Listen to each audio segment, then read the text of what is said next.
Hi everyone, I'm Jim. I'm a PhD student in biomedical and health informatics here at University of Washington. And today I'm going to be giving you a presentation on OGH, Observatory for Gridded Hydrometeorology. It's an open source Python library which we created in order to enable reproducible and scalable operations with gridded data sets. And it's meant for high performance computing and cloud computing environments. So today's talk, or actually this talk was actually meant for Waterhackweek, but we experienced some recording difficulties during Waterhackweek. So I'm actually doing a re-recording of the presentation that I gave during Waterhackweek. But this is mainly going to be that first portion here, the 20-minute presentation on OGH, which I will also do a walkthrough of a tutorial notebook of some functionality in OGH. Towards the tail end of this presentation, I will have a few slides it was meant for a small group activity, I strongly encourage people to, if you're reading or watching this recording, I strongly encourage you to do the small group activity in order to kind of synthesize the little things that you've learned from this presentation. And then if you're doing this with a friend, then great. Then you could do the large group discussion and kind of take it as a whole for like what could you take away from OGH. But for the most part, today I'm going to focus on this introduction and the tutorial notebook. To start, I've put together a tutorial HydroShare resource. So HydroShare is a collaborative platform, and it enables scientists to share data files and these content for running notebooks on a cloud environment. So the first thing I want everyone who's watching this to do is to type in this tutorial link, which I've made into a bit.ly link. It will take you to the HydroShare resource, and then you'll click on Open With, and then choose Quasi Jupyter Hub. So I'm going to do that right now. And what's happening is it's going to link through bit.ly and then take me to this HydroShare resource. Okay, before I go through the Open With, I'll talk a little bit about this resource. It's kind of a short summary is of all the operations in OGH, this HydroShare resource is just for this tutorial, and what it has is some attributions for the ownership and who made this and when did they make this, an abstract, which I've written here in order to kind of describe the scope of this notebook, why I developed it, and what was it meant to do, and what things is it going to go through as part of the use case operations. I also have this learning objective section, which is kind of a little broad, but honestly, with the small group activity, this was meant to be more facilitated through these 5 learning objectives. But it will cover these 8. And if you have any questions, I encourage you to go to this GitHub link and leave me an issue, and we will respond from there. Okay, so what I'm going to do now is click on Open With, Quasi Jupyter Hub. And now what's happening is the contents from the HydroShare resource are being migrated into the HydroShare Jupyter Hub environment, kind of like this Jupyter Hub Docker cloud image. And from here, you can actually interact with the files that were stored in that HydroShare resource. So as you can see, all the files that were stored in that HydroShare resource are now available here. And I'm going to click on, I want everyone who's following along to click on this Observatory Use Case 7. And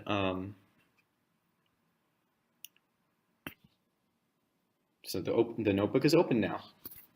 It's got much of the similar content as seen before, but we're going to start with the first part, which is prepare a computing environment.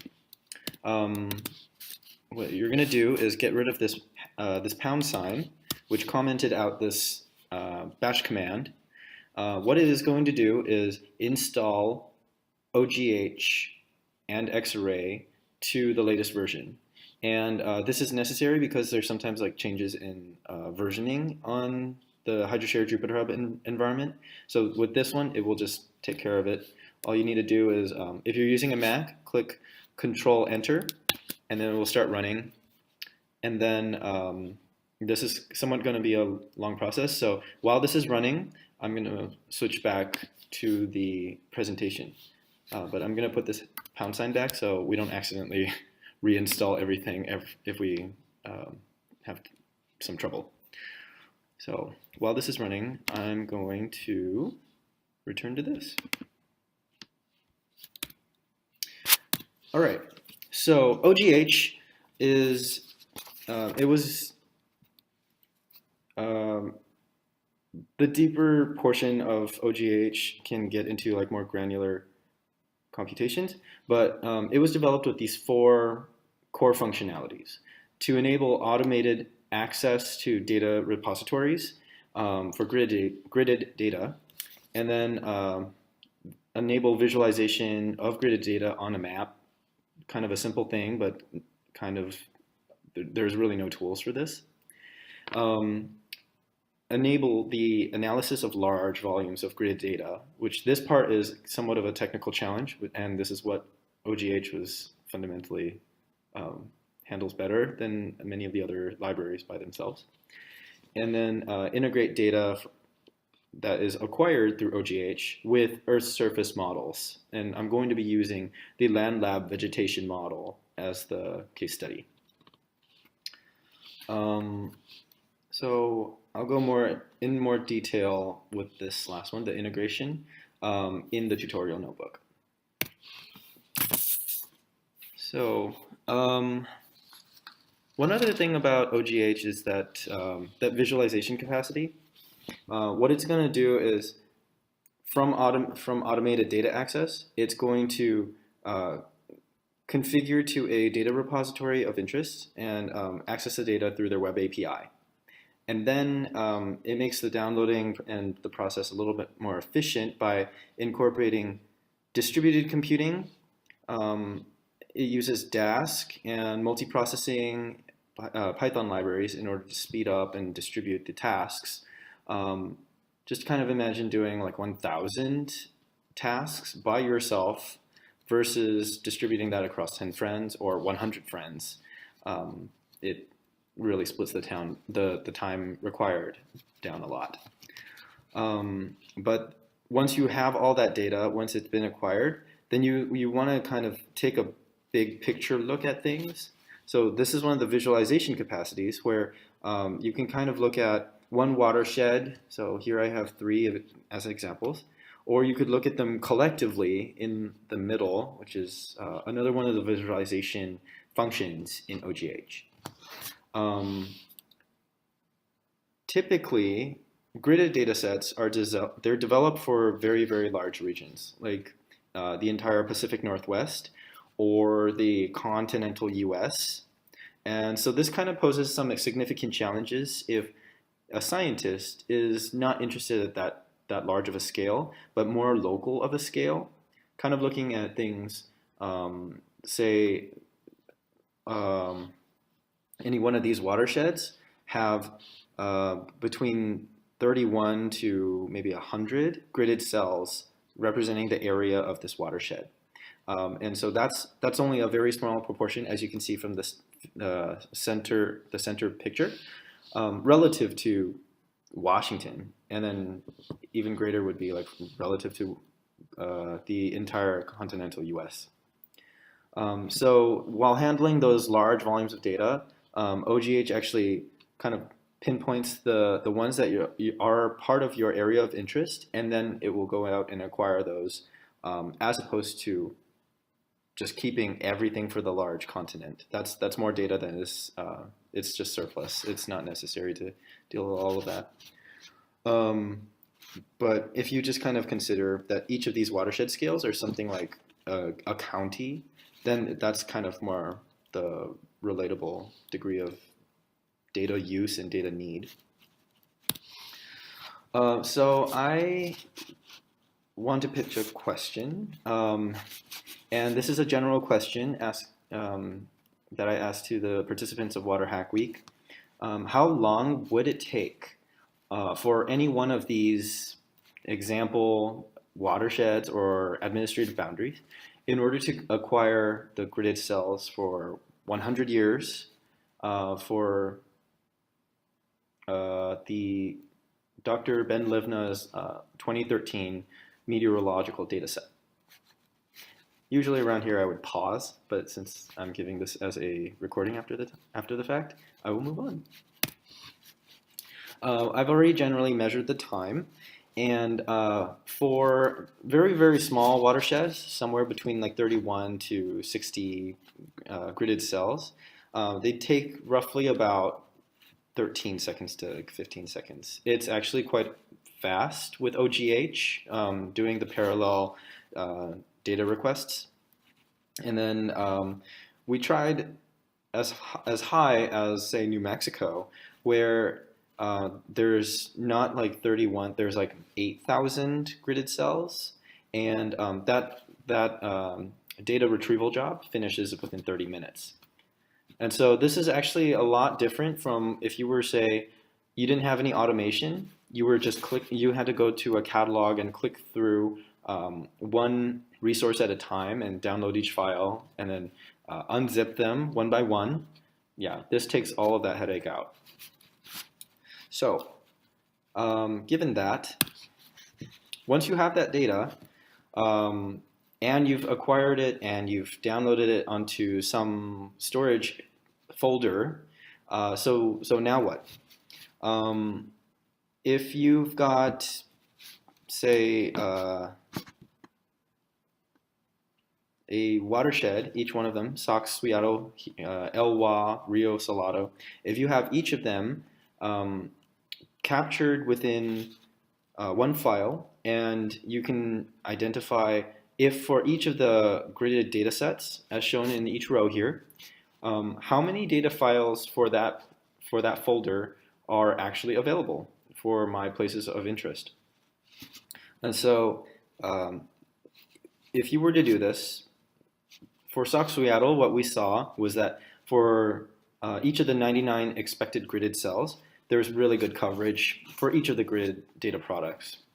This is because these gridded data products are for the Pacific Northwest Columbia River Basin, and they might also span out as big as the continental US. However, for Elwha and Rio Salado, here you start to see a little bit of like data availability, like data gap problems. So Elwha is missing like up to 3 files, and it's for some of the gridded data sets, but not all of them. So if this was a consistent or an inconsistency in the data availability, this would not have been easy to catalog. But we have a function in OGH called mapping file summary, which will take something of a mapping file representing each of these watersheds, and then use that as a catalog as well as apply it for data availability summary. And as you can see with Rio Salado, we've got good coverage for some of the gridded data sets and no data for some of the other ones. So this is kind of an informative summary that one would have to do for data quality inspection. Now, once you have all that data and you can kind of understand for the ones that you're going to keep doing analysis with, and maybe you might just use all the ones that you have with good comparison. So how could you quickly do a summary with that? In OGH, we have a function called grid_dict, and what it will do is read in all the data files for some watershed, and it'll quickly compute the spatial and temporal summary statistics for monthly, annual, and such. And then you can kind of look at that, the average monthly precipitation, this would be a total, for each gridded cell.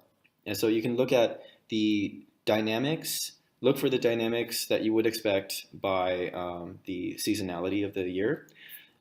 And then you can also kind of pick out certain gridded cells that you maybe want to use as a point of comparison. So here you see the orange, gray, and black, which will be the highest elevation, and the gray and black are the lowest elevation gridded cells. And then you can also incorporate some other reference, like real data, observation data, as a point of reference. So what you're seeing with the blue dash line is actually a observation data taken for the same period from the Darrington Ranger Station.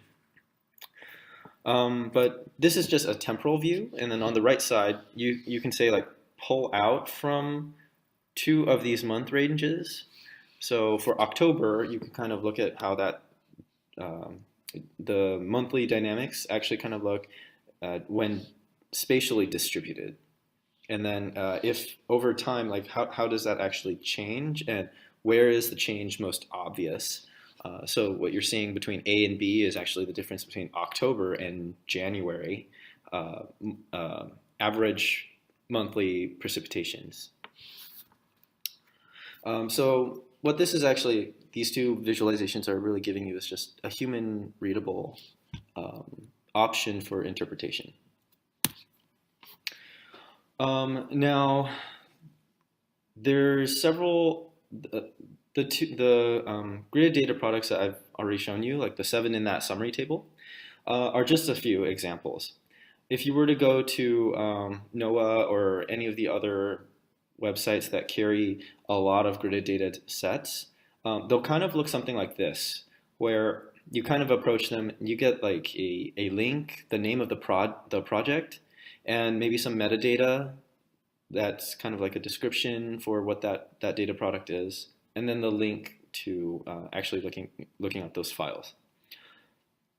So immediately this actually poses some issues, especially for people who are trying to learn new people who are trying to learn gridded data sets. You kind of have acronyms all over the place. You have a lot of some things have more description to them. Some other ones are very, very brief, very concise, but it's not exactly clear if you need more information or how you would otherwise kind of consider even things about like what the catalog is and how to consider like what files contain how much data, and is it like hourly or is it daily? You know, these little things about the resolution. And what we came up with was a set of metadata annotation criteria. And so OGH, for those, there's something like 11 gridded data sets annotated to have these metadata components. So we're looking for things like the file location, like the true files for each of the files belonging to a gridded data set, from their the spatial resolution or the web protocol, like if it's FTP or HTTP, all the way down to like the name of the file. How does the structuring work? And then what is the format of said file? And then after that, we will kind of note down some file structure information, like the gridded data set itself starts at a certain time period, and then it steps at what incremental temporal resolution until it reaches an end date. So these are things that will kind of help with accessing maybe a certain portion of the history if you're not interested in the whole history. And it could also be a kind of a user-centered way so that you know we can't compare these 2 gridded data sets because they have nearly no overlapping history, something of that nature. And of course, we'll also annotate variable structure. This is very important in order to understand what data is actually captured in this gridded data set, and in order for comparing it to, say, another gridded data set, if they have some transformation necessary to get from unit to unit, this is necessary, just having all of that in one place. So we've made this as a class within the OGH Python library. There's a class called OGH Meta, and for each of the gridded data products that have been annotated, they kind of live as dictionary objects in that class. So it is accessible if you have the OGH Python library. Okay, so with that, now I'm going to go into the tutorial. And while I'm going to walk through the tutorial, I guess I might as well introduce the small group, since I will not be taking up another 30 minutes to have everyone do the small group. The small group activity is meant to be kind of like an empathy project. Kind of imagine that maybe if you were not to take the perspective that you might be coming with, but try to imagine yourself as, say, an architect or an accountant. And for what you know that type of occupation does, architects generally look at objects and structure and how does one thing flow from one other, or how does one thing stay and support the other things. So separate to that, accountants are more interested in like the numerical count of things, and this is kind of important if you're trying to maintain like the gridded dataset summaries. You're trying to look for an account of how many files was I expecting, and then did all of them get here, or if you were going to process a bunch of files through any one of the operations or functions in OGH, maybe like what is the number of things actually going in as inputs, and then how does that flow out. So this is somewhat of a kind of a fun activity. So it's not meant to have a right or wrong answer, but ultimately it's meant to kind of get the participants to synthesize what the notebook actually has in there. Maybe not do the whole thing, although some people did.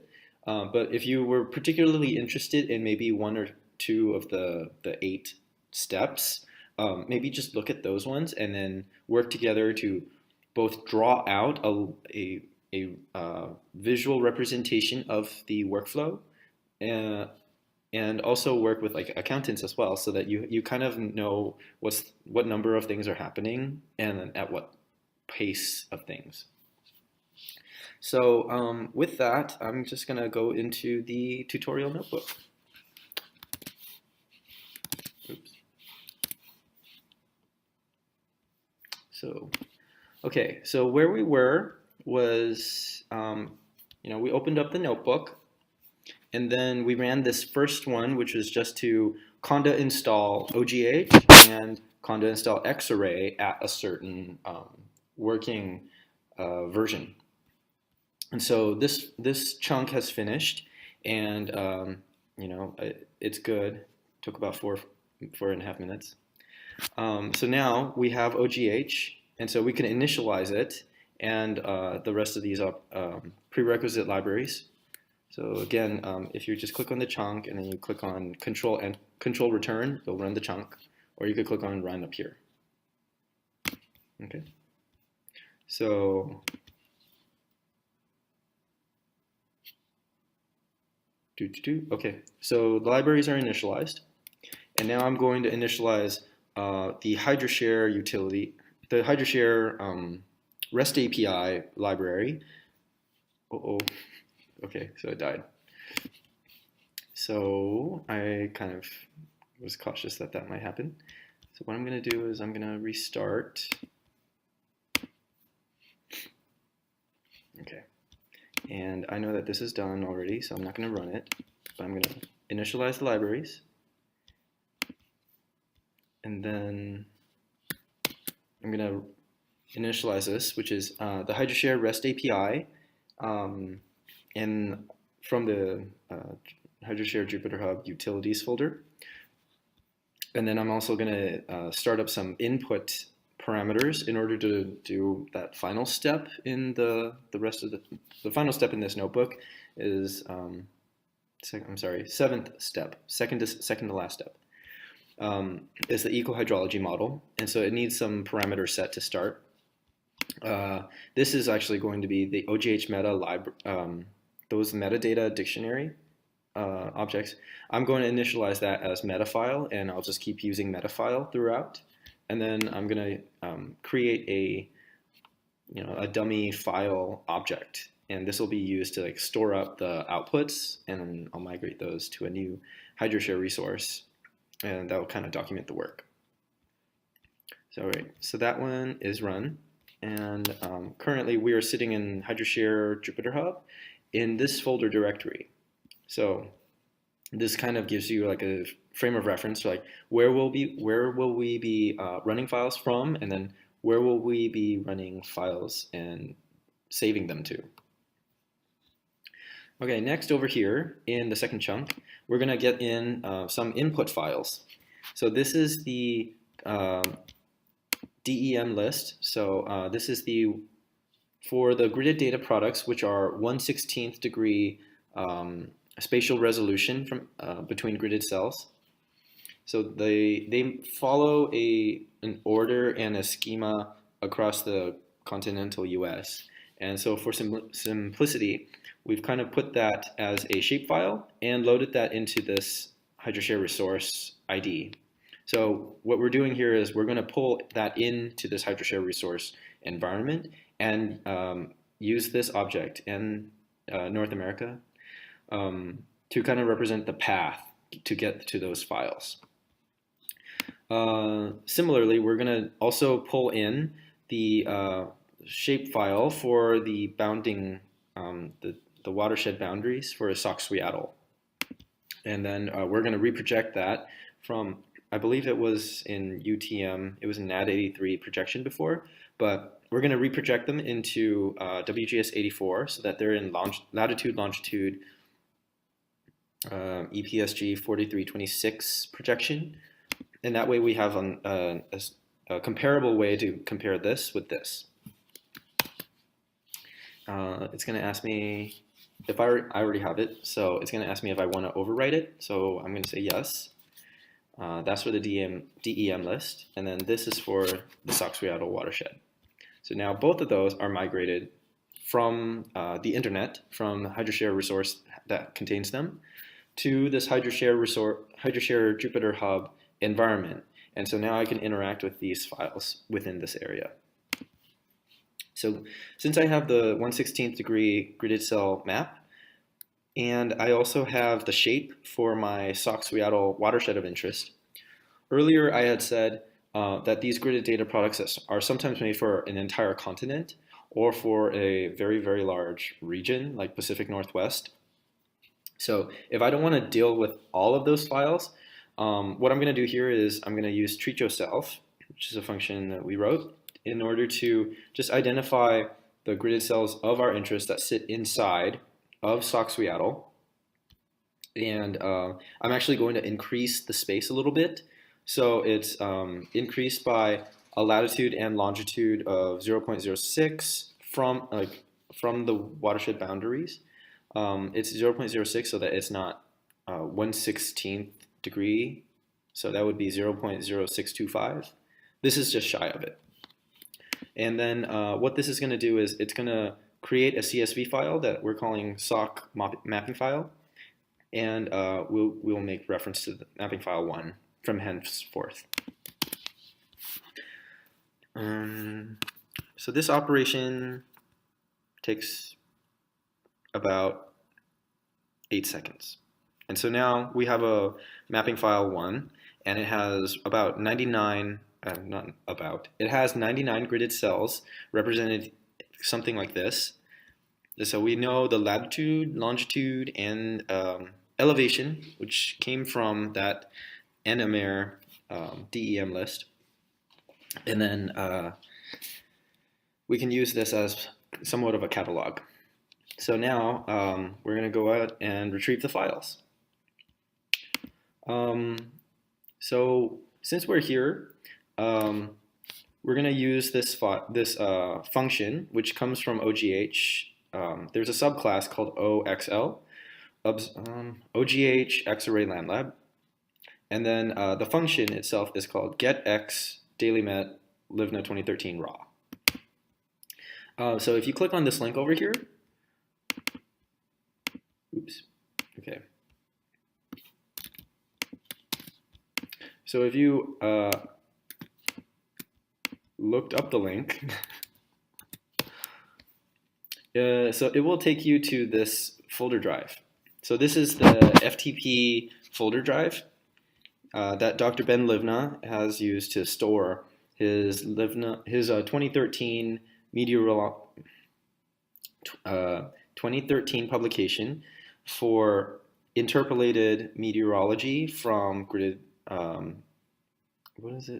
from USGS and NCDC, I think, gauge stations. So, weather stations. They've separated their model run. This is like, each of these is a year and month, and it contains daily data. And it will have the files, each file contains like the continental US worth of data for those, for that month.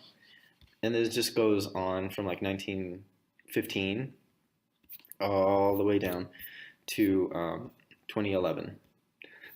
So that's a lot of data. We're not going to deal with all of that. We're going to download the files, and we're going to do a few things to kind of trim it down, and also maybe not download all of the files. We're just going to download the files relevant to 1970 from January 1st to December 31st. And we're going to develop this bounding box, which is actually it's like developing a bounding box for our watershed of interest. And we're going to use that to clip down each of these netcdf files from a continental scale to just the ones for our place of interest. So I'm going to run this. There's going to be like, this is monthly, so this is for 1 year. There's going to be 12 files expected. I'm going to divide this into tasks for 6 parallel workers. So each of the workers are going to go out and acquire the netcdf file and download it. And before they are done with their task, they're also going to clip it using the spatial bounds. And then once they're done with clipping it, then they'll save that output and move on to the other files to be downloaded. So now it's done. 45 seconds. So sitting somewhere in HydroShare Jupyter Hub in our folder directory is going to be a folder in Livna 2013 that contains all these raw netcdf files, which are trimmed down to just our place of interest. So now, for the interest of just not having to deal with netcdf files all the time, we're going to actually extract the netcdf and their metadata, and then we're going to convert the value, the quantitative data from these netcdfs into not something that is 1 unit per gridded cell per day or something like that. We want to look at this longitudinally, so it's going to be a 1D ASCII time series. So one file will be for 1 grid cell, and then the time series will be like for every day in the order. So the function here is netcdf to ASCII. It's going to take those 12 netcdfs and then produce the 99 gridded cells of that we would expect. So now the netcdf to ASCII, well, it generated a separate folder, this one, and we're naming this within our metadata catalog for SP daily met, and so that's what you see over here. Now we can take a look at our summary, because what has happened is we've just downloaded our files of interest, and then we've converted the files of interest into a separate folder where they're ASCII files now. So now we can consider for each grid cell, do we have what we want there? And so this is what the mapping file actually kind of looks like now. We're using these original lat long elevation and FID row information. And from the downloading, SP daily met is now a column here representing did we get the file for that place or not. If it's not there, then we'll see NaN. And so let's take the file summary. We have everything that we want. So that's great. We can move on. And we've also extracted the metadata from this netcdf data product, and we put it into metafile. So what we're seeing here is we're just checking out what are the variable list from this the collection in these ASCII files. And so now I'm just going to save the meta file to a test.json. So this is our new dictionary of the metadata, and that will be migrated with our output files. Now let's read in these 1D ASCII time series, the 99, and kind of generate these variable lists. So we maybe have more, like we have like wind as well, but let's say that you don't want to go through all of that. You just want precipitation, Tmax, and Tmin. So here I'm just going to choose those ones, and I ran it. The files were all read in using Dask, so they're read in parallel, and then they're converted into these summary statistic data frames. And so those all went into LTM, which is long-term mean for short. So what we have in LTM is actually for each of the variables, we have either their raw time series, we have anomaly year. So this is the annual precipitation and how much annual anomaly is there from the yearly average. We have the mean all year, mean by daily. So this is the mean, the daily mean. This is mean by month. So monthly means of precipitation values, or Tmax, Tmin. Mean by year, so the annual averages. Mean daily, so this is going across all the grid cells. So we're getting one mean for all the gridded cells. So this is the daily mean, monthly mean across all gridded cells, and annual mean across all gridded cells. So this is effectively just one value. So now we can take a look at like mean by month. As I said, this is a data frame, and for each of the gridded cells, we have one value for each of the calendar months. So this is a very quick computation, very simple. It's just we've already pre-programmed this as a function within OGH, and it just does this quickly with grid_clim_dict. So next, we're going to, like, mean by month for precipitation is fine, but people typically look at this as a total of the water that actually rained down.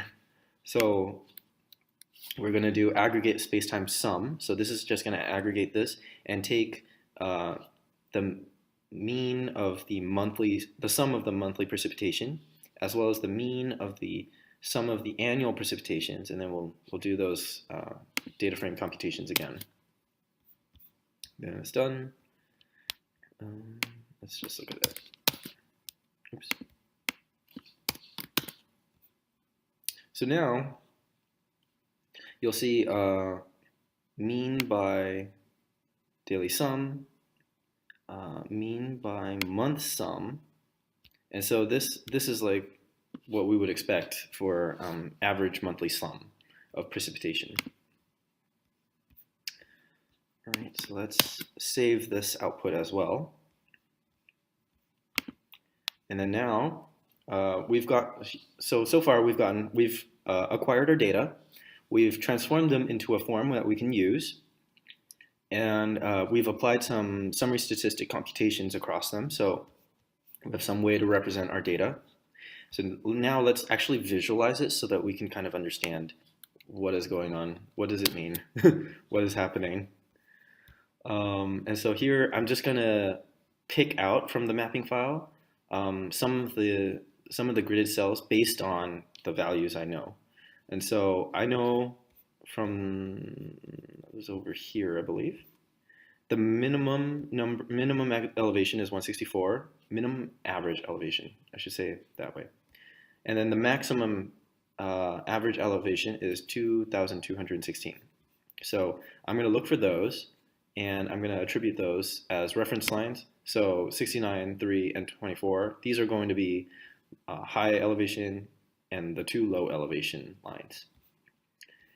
And so now I kind of want to look at the data and kind of consider what does the dynamic look like, and I can incorporate these 3 reference lines, just like pull out the traces from each of the distributions. So for the high elevation point, there are still some other ones which are lower in elevation but have higher mean daily precipitation. And then there's also, ooh, that's not right, monthly. And then there's the low elevation gridded cells, and so they're generally where we would expect, but there's still some that are a little bit different. It could be that 1970 has just had a little bit of more rain in some other parts, not in the low elevation place. But yeah, so this is the temporal vision. We could, of course, also look at the spatial distribution. So what I'm doing here is I'm going to plot mean by month sum and just do for December. And I'm going to, I want to look at this, like, where is the highest highest amount of mean monthly precipitation, and then what would it be relative to like the lowest one? So the lowest one would be here. So now let's look at this. We kind of have done the averages and the computations required for temporal vision, and then also the spatial distributions. So now we have this information. We could feed it into some modeling framework, because we know this was what the average value for 1970 is, and we could use this as input for considering what would the, say, vegetation look like given these conditions. So what we're going to do is we're going to use a land lab modeling function called eco-hydrology vegetation model. And excuse me. So land lab actually likes to use rasters. So rasters are a square grid on the landscape. And so now we kind of have to think of things not in latitude, longitude, but we need to think of it in, say, a unit meter. So what we're going to do here is we're going to compute what would be the bounds of this being the longitude, sorry. This is the x-axis, this is the y-axis. And then this is the minimum and maximum for the bounding box in latitude, longitude. But let's look at this as meters. So this is what it would look like if we were going to consider a bounding box where we're going to consider like lower left corner as 0, 0, and somewhere along the way, all the way up to the maximum point of this bounding box, which is several tens of thousands, representing this watershed area. Of course, when we computed this, we also used 4326 as the reference, and so we want to maintain that as that and the spatial resolution when we transform the mapping file from latitude, longitude into this meter space, the raster space. And so what we're doing here is we're going to generate the raster, but we're going to generate this where we want to consider each grid cell as maybe 1 kilometer by 1 kilometer. So what this will do is it'll generate this, and the raster, oh, this is not showing up. The raster will be of dimensions 78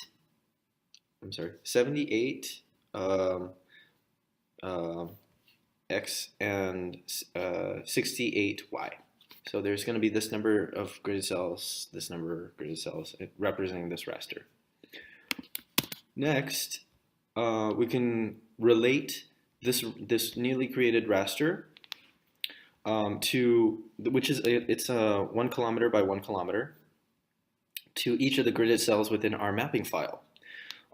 Keep in mind, our mapping file it was created with the gridded data products that are 1/16th spatial resolution. And so that's actually about 6 kilometers by 8 kilometers, given Washington's position on the globe. And what this will do is, for some of the gridded cells that are outside of our gridded cells of interest, so we will not acquire any data for them, and so we'll have to close them off. But for the ones that we do have data for them, we want to be able to relate them from these high resolution children in the raster to the low resolution parent gridded cells in the mapping file. So what this will do is kind of give you this relationship between low resolution, 1/16th degree spatial resolution, to high resolution, which is 1 kilometer by 1 kilometer.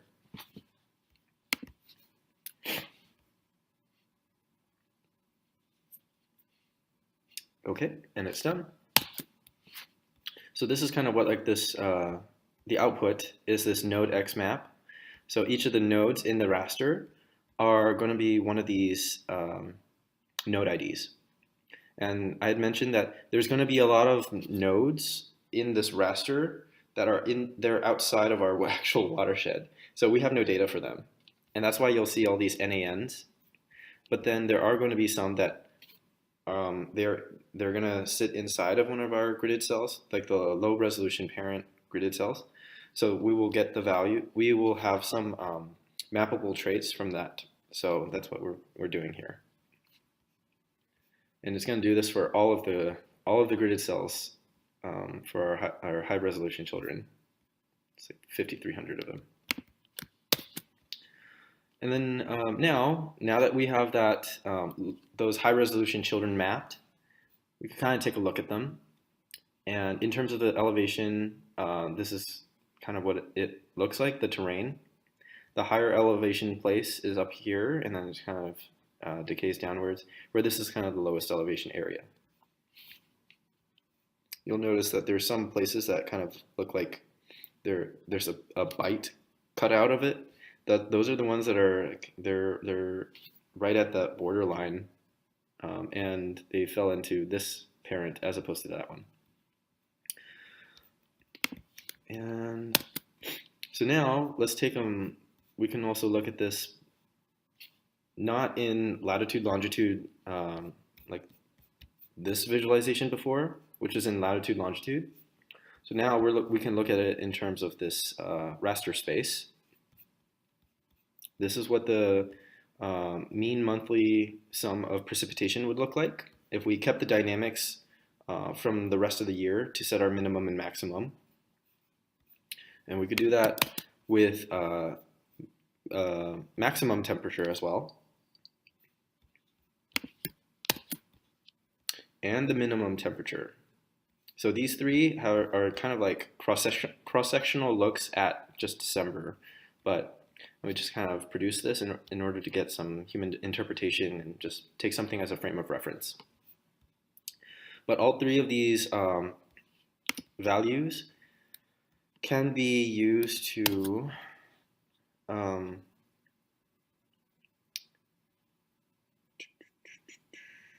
here we go. So all of these values, you could also look at them just in latitude, longitude. This, of course, is actually not an accurate representation of Saksuiatl. So what's missing here, if you kind of lose track of it, it should have the correct projection is, it's more long than it is wide, and so we're using the wrong projection here. So here I'm going to transform it to 3857, which is the preferred projection for northern Washington state, and then I'll visualize that. So each of these grid cells will get reprojected into 3857, which incidentally kind of changes them into this raster space. But this is an accurate projection for visualization purposes. Next, we can actually take this and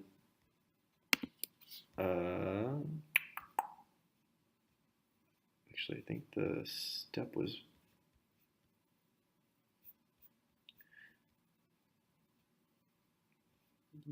well, this is just going to attach the high resolution Saksuiatl shapefile as one of our outputs. We can take the mean daily data frames and use those to create our input vector for the run eco-hydrology model. So this will create this input vector. It's actually more of a dictionary, but it has each of these input vectors. And then we can run the eco-hydrology model for 100,000 storms. We're using our input file, which was the YAML file. We initialized that way early on, but it's the initial parameter set. We're going to use our raster for the 1 kilometer by 1 kilometer high resolution children gridded cells, and then this information. And then this is going to run a Priestley-Taylor precipitation equilibrium. What was it?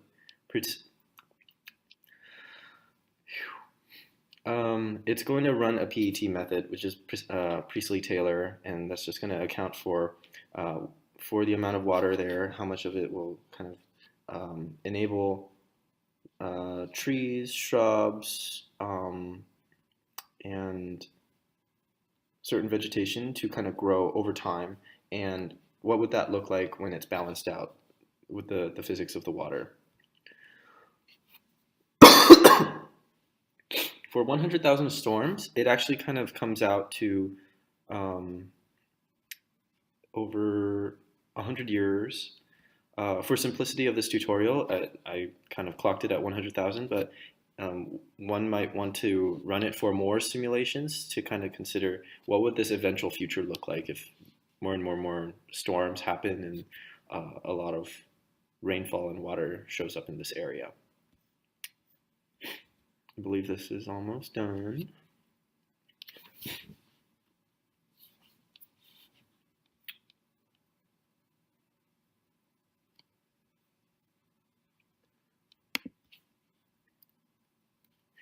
And when it's finished, then we could kind of visualize the results for green equals the grass, red is the shrubs, black is the trees, and then white cells are just bare. There's nothing growing there yet. And you can kind of see this is what the initial random conditions kind of looked like. And then once it was run for those 100,000 storms, these different types of vegetation kind of filled in a lot of the bare soil. And so this is kind of, the propagation is kind of shows that grass will grow much faster in the early on, and then gradually trees will take over, and we'll get this eventual future where we get a whole lot of trees along this area because of the amount of water there. And yeah, so this is the run eco-hydrology model inside as a case study. And so now we're done with our data retrieval. automation for like analysis. We visualized our data, and then we've also integrated this into a modeling framework. So those are the 4 core functionalities that I mentioned in the presentation. So now let's do something that is not just OGH but HydroShare. So what I've done throughout this tutorial notebook is I've kind of stored in objects into this files object. So each of these are going to be, each of the content inside of files are actually paths for the file that I want to transfer into this new HydroShare resource. So what I'm going to do here is I'm also going to add this notebook. So the reason for having this files object is so that we kind of maintain, these are all the files that we actually want to, we've either produced in the middle of this tutorial notebook, and it may be instead of recapitulating all these moves again, although it's pretty fast, we could do that. Let's migrate this into a new HydroShare resource, which we can now store with all these output files, as well as the Jupyter notebook, so that we know what were our steps in the operation. And then also, with this new HydroShare resource, we could share this with other collaborators. And in that way, they can also kind of see what were our outputs, and then what was the set of operations leading from start to finish. And so we have about 24 files. And I'm just going to start this because this takes a little while. But this is some general placeholder title, abstracts, keywords for what we did here. And then I also put in like the parent resource, which is this one, the tutorial notebook. And so for this way, we kind of know like this new HydroShare resource that we're creating is a derivation from this original HydroShare resource. In the middle of this, it's actually just creating the HydroShare resource, and then it's migrating each of the files that each of these 24 files over to the content space of that HydroShare resource. So that HydroShare resource is now within your user account. And so you can control the privacy settings. You can also do you can share it with other collaborators. You can enable authorship to other people that you worked with, and of course, you can also consider like what would happen if you change something in this notebook. Would the outputs be comparable now? And so this leads into, I guess while this is running, this is basically at the end of this notebook. But the goal of this small group activity was actually so that each of the people that you kind of experience this notebook can kind of think through maybe like what is the flow of objects leading from one object name to another one. Maybe what is the role of certain functions, the ones that are most interesting, and perhaps there's a certain kind of input that it needs first. So you kind of look like, where does that come from? And what I kind of wanted people to also kind of take away was, with that notebook, if you decided to change anything, like maybe instead of for 1970, you maybe changed it for like a 40 or 100 year period. What was that difference? Did it slow things down? Did some files suddenly go from like 12 outputs into I don't know, 990 or 100 or 1000? How does that change? And if there was anything that was fundamentally was interesting to you, but it was just kind of wasn't clear where it was coming from. So these are things that I would kind of encourage people to explore the notebook and kind of keep in mind while you're looking through these rather different operations, and maybe what are inputs and outputs and things that might be controlled, and things that if you change would maybe change your performance time. Like it goes from 10 seconds to like 28 minutes. That's like non-trivial. So, okay, so that's the end of this presentation. This HydroShare resource is now complete. I have created this new resource ID, and so if I click on this new HydroShare resource ID, if you guys are creating it, then you'll have a different name, or you'll have a different ID. But this is the output for this tutorial notebook. Okay, and it contains all the files that we had created in the, stored over to files while we were doing the tutorial notebook. If you don't want to retain any of it in your HydroShare Jupyter Hub space, then I would encourage you to just uncomment this chunk, and then it will remove those original files. You don't need them anymore. They're just kind of sitting there and taking up space. So this will just kind of remove those from your environment. That way you free up your space for other operations. But thank you so much for watching this Waterhackweek OGH tutorial. If you have any questions, please feel free to contact us on GitHub. Thank you. Bye-bye.